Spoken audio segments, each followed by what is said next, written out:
Bonjour, je suis le professeur Christophe Lançon. Je travaille sur le Vieux-Port de Marseille, et pas seulement. Et je vous propose aujourd'hui de faire une question un peu de principe et d'essayer de reprendre un certain nombre de définitions autour de la question de la réhabilitation psychosociale, qui est manifestement un mot qui devient à la mode et pour lequel j'ai souhaité essayer de reprendre des définitions qui ne sont pas seulement des définitions, qui sont ce qu'on appelle des définitions opérationnelles qui permettent de comprendre ce qu'on attend quand on fait de la réhabilitation psychosociale. Alors, il y a plusieurs mots qui sont mélangés, qui sont employés, qui sont à la mode, réadaptation, réhabilitation, rétablissement. Je vais essayer de les définir. Je vais commencer par celui de réadaptation. Réadaptation, c'est vraiment un terme employé très fréquemment en médecine, qui n'a rien de spécifique à la psychiatrie. C'est un terme médical. Euh, En psychiatrie, dans le cadre de la santé mentale, on fait de la réadaptation psychosociale, c'est ça qui est important. Et la réadaptation psychosociale, c'est un processus qui va permettre aux personnes présentant une déficience, une incapacité ou un handicap. Donc là, je vous renvoie à la question et aux définitions de l'OMS sur ce que c'est une déficience, une incapacité et un handicap.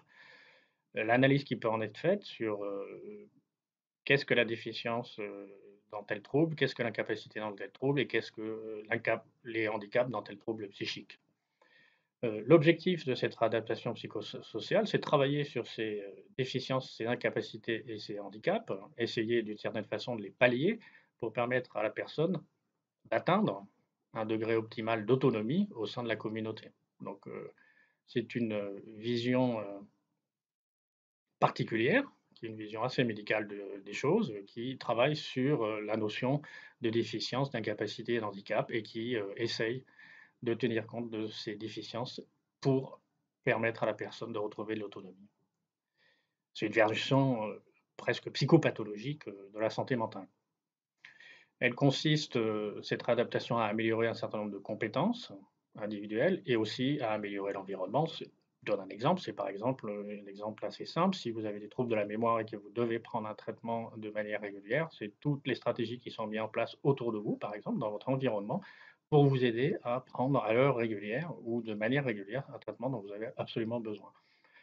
Là encore, il y a vraiment beaucoup de littérature là-dessus, beaucoup de littérature dans l'ensemble des champs de la médecine et dans le domaine de la réadaptation psychosociale, on doit s'inspirer de ce qui est fait dans les nombreux champs de la médecine qui ont déjà une très grande expérience de cette réadaptation.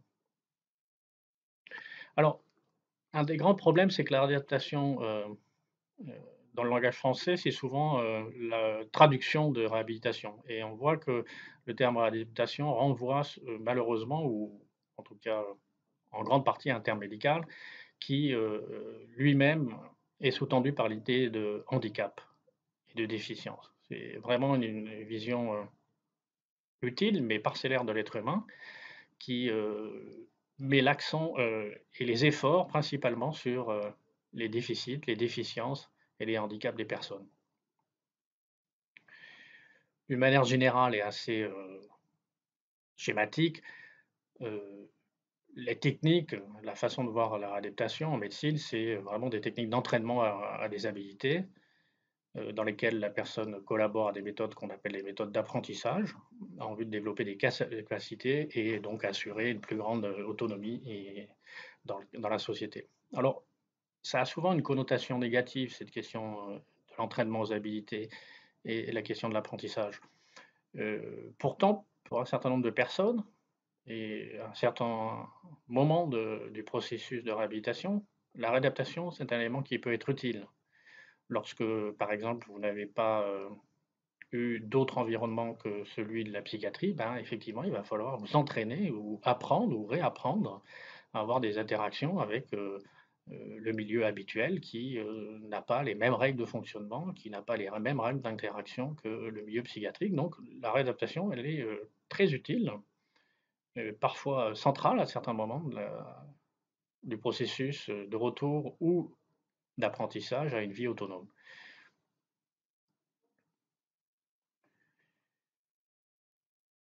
Cette diapositive, elle reprend ce que je viens de dire, hein, vraiment, la réadaptation, elle donne des possibilités pour acquérir des compétences qui sont nécessaires à la pratique dans la vie de la communauté et à être capable d'avoir une vie sociale. en faisant face, à certains moments, à ces incapacités personnelles qui, peuvent être liées à la maladie, mais pas seulement. D'autres exemples de réadaptation, on peut par exemple, voir dans les processus de réadaptation, l'enseignement ou l'apprentissage d'un certain nombre de notions de base qui sont par exemple la question des régimes alimentaires. Ça, c'est vraiment un élément capital, quand on est dans le cadre de la santé mentale, pas régime au sens de je vais maigrir, mais, comment, je m'alimente? Qu'est-ce que je fais autour de l'alimentation? Comment, je prends le temps de manger? Comment je m'assieds pour manger? Avec qui je mange? Un certain nombre de choses qui sont des éléments, que tout à chacun peut travailler, peut apprendre. La question de l'hygiène individuelle, c'est vraiment très important. La préparation des aliments, les achats, le ménage, la tenue de son intérieur, l'usage des transports publics, enfin tous des éléments qui peuvent sembler accessoires, mais qui sont des éléments capitaux pour avoir un minimum d'autonomie dans la vie normale ou dans le monde habituel. Bien souvent, ces handicaps ou ces déficiences dans ces éléments qui peuvent sembler accessoires de la vie quotidienne vont être des facteurs de rechute, des sources de stress majeurs. Et donc, il ne faudra vraiment pas hésiter à évaluer les difficultés et les compétences des personnes dans ces domaines, qui sont des domaines considérés comme simples, mais pourtant basiques ou basiques, mais qui sont des éléments importants. Et la réadaptation devra vraiment s'intéresser à donner des compétences aux personnes dans ces domaines élémentaires. Alors, est-ce qu'il y a des limites? Pourquoi il y a des limites à la réadaptation? La réadaptation, c'est un processus important, utile, peut-être basique même dans la question du retour à la vie dans un milieu normal. Par exemple, il est tout à fait impossible d'imaginer de vivre seul si j'ai un certain nombre de troubles cognitifs qui ne me permettent pas de planifier un certain nombre d'actions, comme celle de me faire la cuisine ou d'entretenir mon appartement. La question de la réadaptation, elle est pendant longtemps en psychiatrie liée à la question de la désinstitutionnalisation, qui est sûrement une bonne chose peut-être, qui est souvent liée à la déshospitalisation plus que la question de l'autonomie, hein. C'est plutôt comment on peut maintenir les gens en dehors de l'hôpital plus que comment on peut maintenir les gens en dehors de la maladie mentale. C'est une de ces limites, c'est souvent à travers la notion de handicap et de déficience, c'est l'idée de maintenir les gens dans un milieu protégé, même si ce milieu est soi-disant un milieu normal. Et d'une certaine façon, il participe à une certaine stigmatisation et une marginalisation des personnes. Euh, Si on se limite à cela, effectivement, le risque, c'est de continuer la stigmatisation et la marginalisation des personnes souffrant de troubles psychiques. La réadaptation, elle s'adresse préférentiellement aux personnes souffrant des troubles chroniques et les plus souvent sévères, eh ben, c'est-à-dire aux personnes qui sont malheureusement pour elles très institutionnalisées. Alors, qu'est-ce que c'est la réhabilitation et en quoi la réhabilitation s'articule ou pas avec la question de la réadaptation? Il y a un passage dans les idées qui est importante, dans la conception des soins qui est importante, c'est en gros le passage de la psychiatrie à la santé mentale. C'est la question de passer de l'adaptation à l'intégration. L'intégration, c'est bon, un processus qui est connu, dont on connaît les déterminants, la psychologie sociale a beaucoup travaillé là-dessus, processus collectif qui reconnaît la participation de chacun. La réhabilitation psychosociale, elle vise à rendre à l'individu ses droits personnels et sociaux pour lui permettre d'être une personne sociale à part entière. Donc là, c'est vraiment une philosophie complémentaire de la réadaptation qui s'intéresse à la personne non plus seulement sous l'aspect des handicaps, des déficiences, même si elle en tient compte, mais sur la question des rôles sociaux et des droits personnels. Alors la réhabilitation, c'est effectivement malheureusement actuellement un concept à la mode. Je dis malheureusement parce qu'on oublie un peu ce qu'il y a derrière la question de la réhabilitation. Ça ouvre la porte à de très nombreuses interprétations et une pratique ou des pratiques qui sont, j'ai dit à toutes les sauces, qui sont des pratiques très différentes. Et lorsqu'on a affaire à des gens qui font de la réhabilitation, ben, bien souvent on a affaire à des sauces différentes de ce que c'est la réhabilitation, alors qu'il y a des principes généraux et que l'objectif général, je l'ai énoncé tout à l'heure, il est très important, c'est le droit des personnes et la question du rôle social des personnes. Pendant très longtemps, la question de la réhabilitation comme elle émanait souvent dans le milieu psychiatrique de la question de la réadaptation, elle s'est centrée sur la question des patients qu'on appelle chroniques ou en désinstitutionnalisation. Et beaucoup de modèles de réadaptation sont centrés sur cette question de l'institutionnalisation, la désinstitutionnalisation, de la chronicité.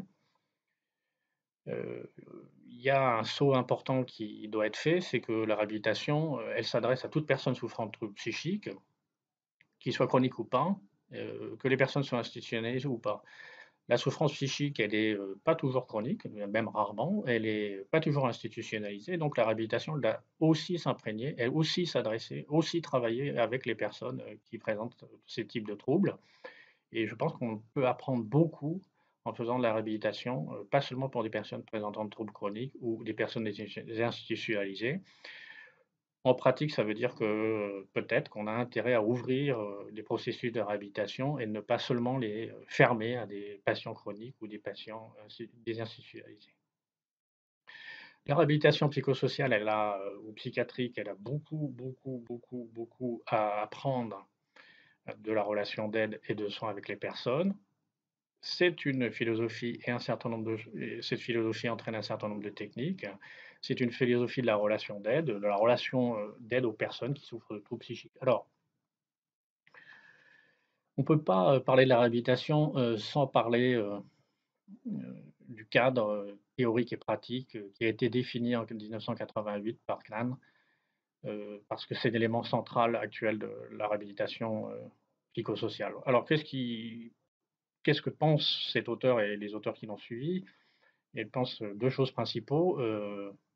C'est que chaque individu, il y a à l'intérieur des individus des motivations à acquérir des compétences pour se sentir plus indépendant et surtout pour plus confiant en lui-même. C'est un moteur très important de la vie qui a strictement absolument rien à voir avec la psychopathologie ou la pathologie. Même si on souffre de troubles psychiques, cette motivation, elle existe, cette motivation, elle est intégrante à l'individu et on doit l'entretenir et l'utiliser. Deuxième élément, des nouveaux comportements, des nouveaux styles relationnels peuvent être appris. Les individus sont capables d'y avoir recours et sont capables de s'adapter pour répondre à leurs besoins de base. Les besoins de base, ils sont parfaitement connus et il y a toute une psychologie là-dessus. Voilà. Donc c'est plutôt une idée que on va travailler sur la motivation, on va travailler sur les compétences, on va travailler sur les acquisitions et surtout on va renforcer euh, la confiance en les personnes et la confiance dans la satisfaction des besoins. C'est la satisfaction des besoins et des besoins de base qui permettra la réalisation ensuite, c'est en gros ça l'idée, d'une vie personnelle épanouie. Alors, les principes de la réhabilitation, ils sont énumérés, le plus souvent cités, et chacun en faisant une petite interprétation personnelle. Bon, je vais vous donner ma conception et ma traduction de ce que j'ai compris de la philosophie de la réhabilitation. Il faut vraiment y réfléchir et y travailler. Donc, premier principe, qui est un principe très important, c'est que dans le cadre de la maladie mentale, de la souffrance psychique ou des troubles mentaux, il y a une sous-utilisation de la capacité des personnes, de par la maladie, de par de par les relations thérapeutiques, de par l'institutionnalisation, de par la vision psychiatrique des choses. L'élément important là-dedans, c'est que les gens peuvent, dans leur vie, poursuivre des objectifs qui leur sont propres et ils le poursuivront lorsque ces objectifs seront significatifs, importants à leurs yeux. Et là, c'est un élément très très important à prendre en compte. Moi, j'ai appris la psychiatrie, par exemple, quand vous êtes malade mental, plein de choses vous sont interdites. Lorsque j'interagis avec des gens qui souffrent de troubles mentaux, il y a plein d'interdits qui sont dans ma tête. Je pense que la question de ce qui est impossible, de ce qui ne peut pas être possible, c'est une question qui va limiter les objectifs personnels et qui va limiter la dynamique de changement. On n'est pas là pour non plus vendre du rêve, mais les objectifs des personnes, leurs objectifs de vie, leurs objectifs de vie immédiats sont des éléments majeurs et on va travailler sur la question de la motivation personnelle pour utiliser ses compétences, son potentiel social, mental, instrumental. Enfin, c'est toute la question de la psychologie du changement, de la motivation. Et là, vraiment, on ne peut pas faire la réhabilitation psychosociale, à mon sens, si on ne travaille pas dans ce sens-là et on n'a pas expérimenté toutes ces questions. La deuxième, 2e élément, c'est qu'effectivement, si, on s'adresse à des gens qui souffrent de troubles mentaux et que, on a, comme, envie et objectif d'aider les personnes à se débrouiller et à réaliser leurs objectifs personnels dans la vie «normale» entre guillemets, ben, il faut, équiper. Alors équiper, c'est un mot un peu grossier, mais il faut aider les gens à acquérir un certain nombre de compétences. Moi, un soignant, ça acquiert des compétences relationnelles. Et dans la vie de tous les jours, quand pars de chez moi, j'acquiers un certain nombre de compétences. Je gère mon loyer, je paye mes impôts. Voilà, c'est toutes ces compétences-là qui ne sont pas forcément des compétences qu'on a a priori, c'est le propre de la vie. Et bien, une des fonctions, un de nos rôles, c'est d'aider les personnes à acquérir des compétences en fonction de leur objectif personnel.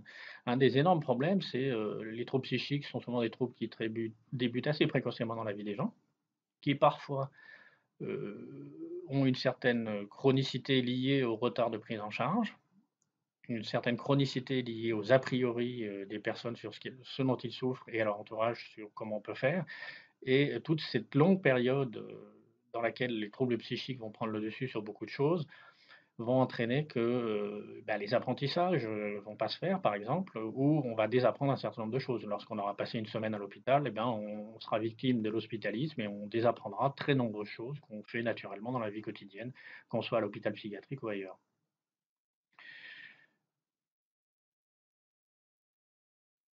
2e élément important, c'est, équiper les personnes, ça doit tenir compte des objectifs du client ou de la personne qui sont des objectifs personnels et là, c'est un élément, très important parce que, il faut, construire des projets et construire un accompagnement individualisé, réaliste, reposant sur des objectifs. Équiper les personnes avec les compétences, ça renvoie en médecine avec les questions plus générales de l'éducation à la santé, de l'éducation thérapeutique, mais pas seulement, mais c'est une des façons de participer à cette notion d'équiper les personnes dans les compétences. 3e élément, c'est l'autodétermination. Ben, c'est la question de la liberté et des droits des gens. En général, on ne fait pas les choses pour l'intérêt des autres et on fait surtout les choses pour permettre aux gens de prendre les décisions personnelles qui leur semblent les plus adaptées et qui doivent, leur permettre de se réaliser. Heu, Ça entraîne un certain nombre de choses, c'est, l'organisation, des soins de réhabilitation. Bah, les personnes qui sont dans le processus de réhabilitation devront participer à la gestion avec le personnel de la planification, des plans, des soins, leur mise en place et leur l'évaluation. Donc c'est un mode d'interaction, de gestion, du système d'aide qui est participatif, avec, des compétences, profanes, c'est les usagers, et des compétences, qu'on appelle professionnelles. Il y a, une question de l'évaluation permanente, c'est un élément très important, qui est l'évaluation de la personne sur, où j'en suis, comment je fais, qu'est-ce que je fais. Et c'est très important que les personnes aient le droit dans les processus de réhabilitation d'évaluer, les capacités et les services qui leur sont proposés et c'est très important de tenir compte de cette évaluation. On ne peut pas, construire et travailler dans la réhabilitation si, on n'admet pas cela. Alors c'est un 4e élément qui est un élément qui, souvent prêté à confusion et qui peut, choquer, ou en tout cas entraîner un certain nombre de débats. C'est ce que dans les textes anglo-saxons on appelle la normalisation. La normalisation, c'est pas rendre les gens normaux, c'est, permettre les gens à participer à la vie commune. Heu, Commune, ça veut dire, dans la vie commune, la vie de la communauté, la vie de la communauté en dehors de la stigmatisation liée à un certain nombre de paramètres qui sont des paramètres pas forcément liés à la maladie. On le connaît pour un certain nombre de situations liées aux minorités. Et les personnes souffrant de troubles psychiques ou étiquetées malades mentaux, ben, ils ont une stigmatisation supplémentaire sociale. Et une partie du travail, c'est de lutter contre cette stigmatisation. Et l'objectif, un des objectifs de la réhabilitation, c'est de permettre aux personnes de vivre indépendamment, avec le moins de soutien possible spécialisé, dans la communauté. Une communauté qui est une communauté non stigmatisante et ouverte sur un certain nombre de possibilités de vie.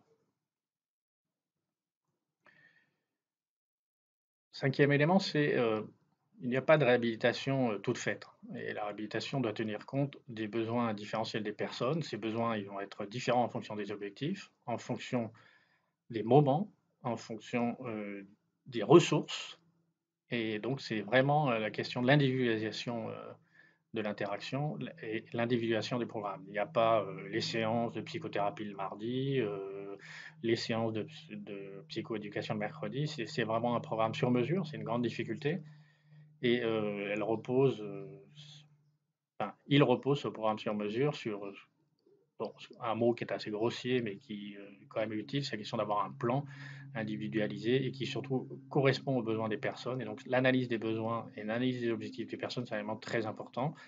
Et ira de pair avec cette analyse des besoins et des objectifs des personnes, c'est les facteurs qui permettent d'y accéder et les facteurs qui les limitent.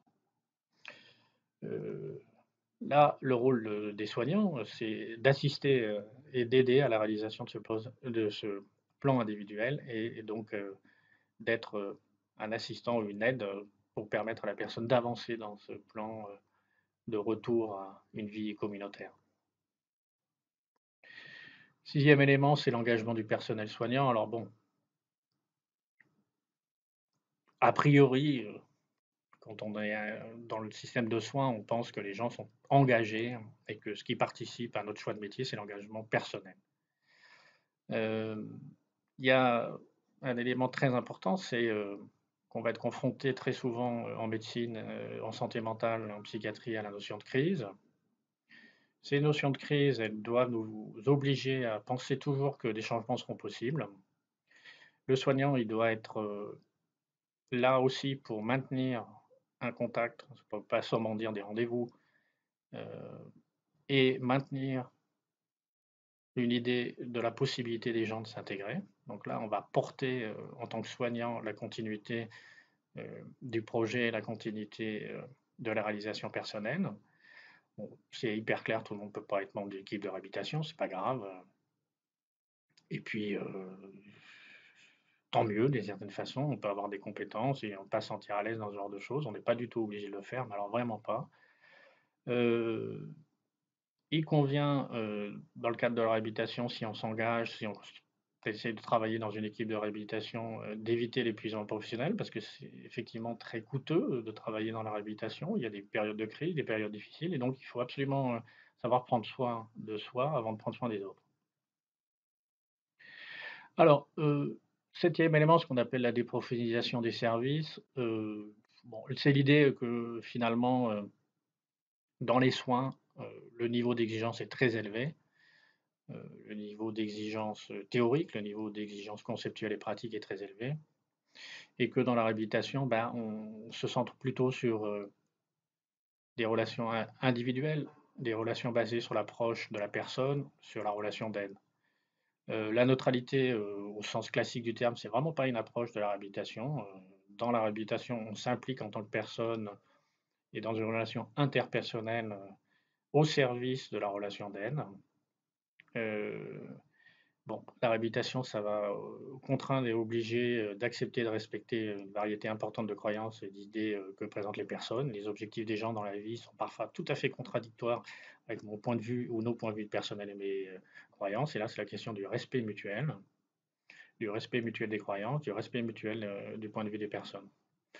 C'est assez difficile parce que ça oblige à reconnaître ses limites. Il y a des moments où il y a des choses sur lesquelles on ne peut pas travailler. Et donc, effectivement, la question de la réhabilitation, c'est la question de ça, on ne peut pas la pratiquer ou être dans une relation d'aide tout seul sans pouvoir ensuite déléguer ou confier à quelqu'un d'autre l'aide nécessaire à la personne.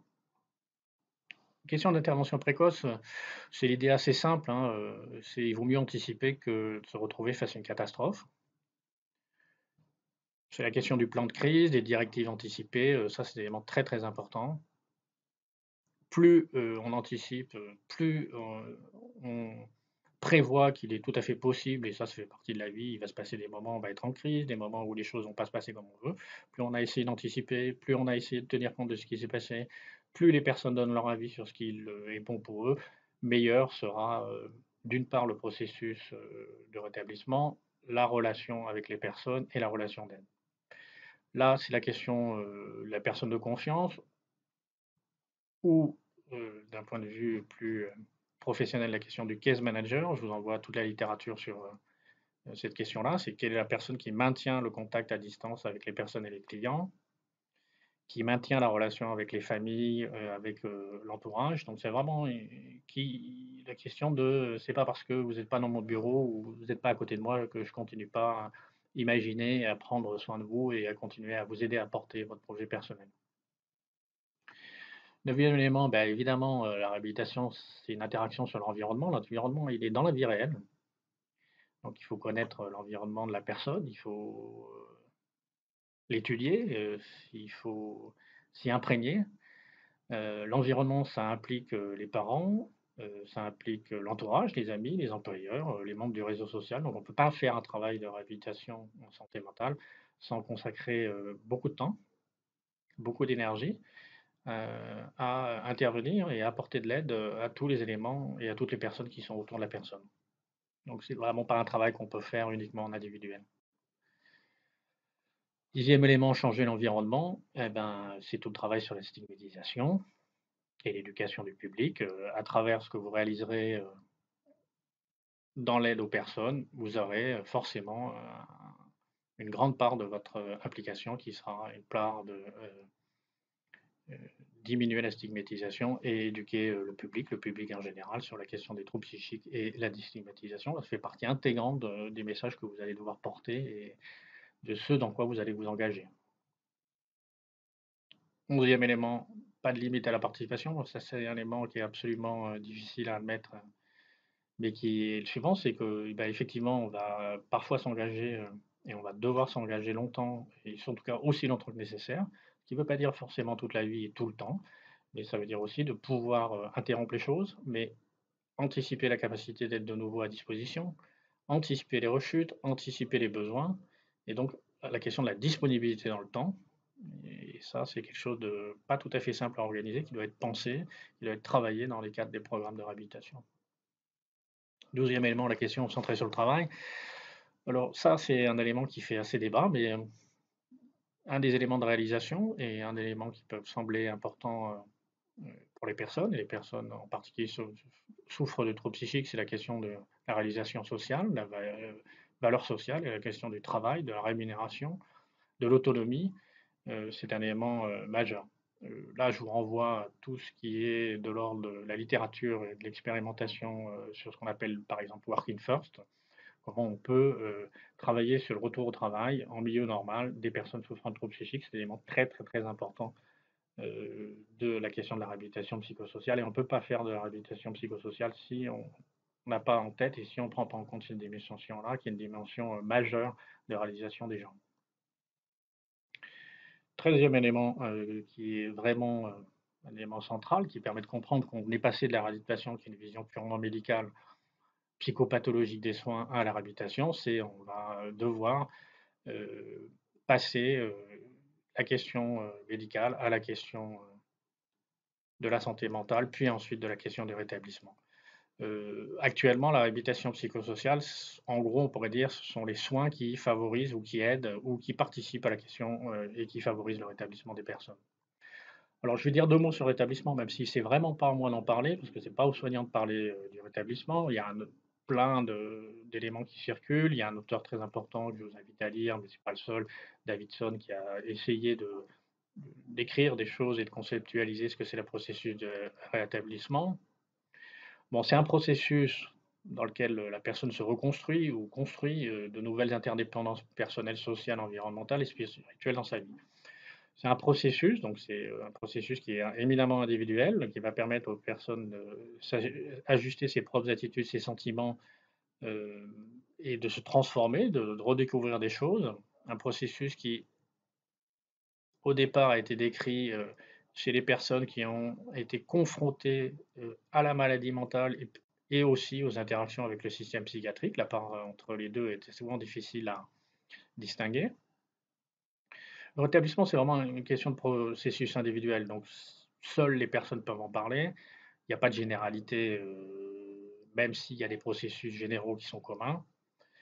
On peut se rétablir, voilà, c'est un élément très important sans avoir contact avec le système de soins, ce qui veut dire que le système de soins ne doit pas être un frein au rétablissement. C'est un élément très très important à prendre en compte. On peut se rétablir tout en continuant à présenter des troubles apparents, pour les soignants. Heu, mais la plupart du temps, on peut aussi avoir des troubles qui n'empêchent pas de se réaliser pleinement dans sa vie. Voilà, je vous donne, quelques éléments de référence et de bibliographie, heu, 2 articles qui me semblent importants et 2 livres que je vous invite à lire, mais il y en a beaucoup. Je pense qu'il faut vraiment, pas hésiter, à travailler et à apprendre auprès des gens qui ont une expérience et une culture de la réhabilitation psychosociale. Et puis vraiment, pour terminer, je pense que c'est, pas inutile de chaque fois revenir sur le travail de Knam et un certain nombre d'auteurs en 1988, qui est paru dans une revue qui vous trouverez ici en référence et qui a mené la réflexion initiale sur ce que c'est la question de la réhabilitation psychosociale. Ça me semble encore d'actualité, ça semble, être une bonne base de réflexion. Voilà, je suis désolé si, cet exposé est un peu trop théorique, j'espère, pouvoir, vous aider ensuite à être plus, actif ou travailler de façon plus active dans le processus de réhabilitation. Vive Marseille, vive le soleil, à bientôt.